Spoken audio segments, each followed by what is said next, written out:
Hegseth stresses need for defense burden sharing in Indo-Pacific to check China.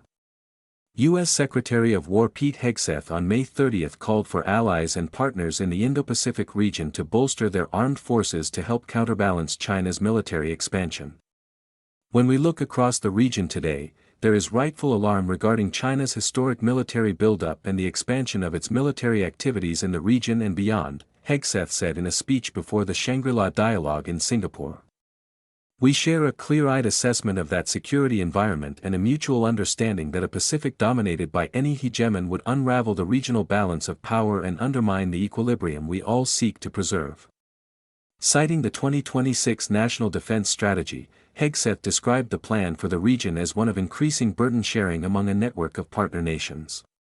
For too long, the security of this region has rested disproportionately on American military power, while many of our allies and partners allowed their own defense capabilities to atrophy, he said.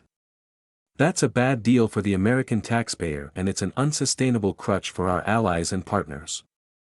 Instead, we are all best off when, based on our comparative advantages, we all contribute to the shared goal of peace.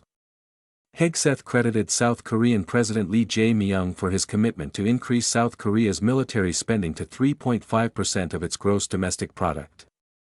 The region will be far more stable and more secure when other allies and partners follow that path, he said. In recent years, Australia, the United Kingdom, and the United States have formed a trilateral military partnership, known as AUKUS, which could weigh on the balance of power in the Indo-Pacific.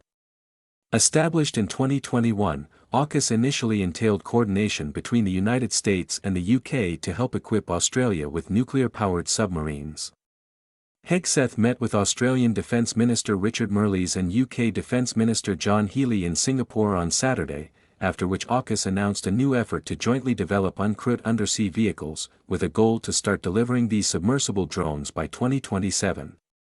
U.S. support for partners in the Indo-Pacific may face some constraints.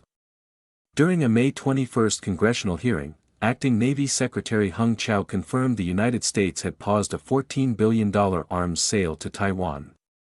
Chau said the pause was enacted to ensure U.S. forces would still have enough weapons available in the ongoing standoff with Iran.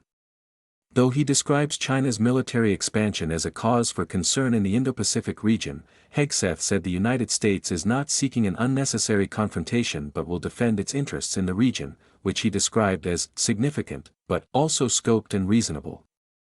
Hegseth noted President Donald Trump's recent visit to China, and said U.S.-China relations are better than they've been in many years. President Trump and this administration seek a stable peace, fair trade, and respectful relations with China, he added.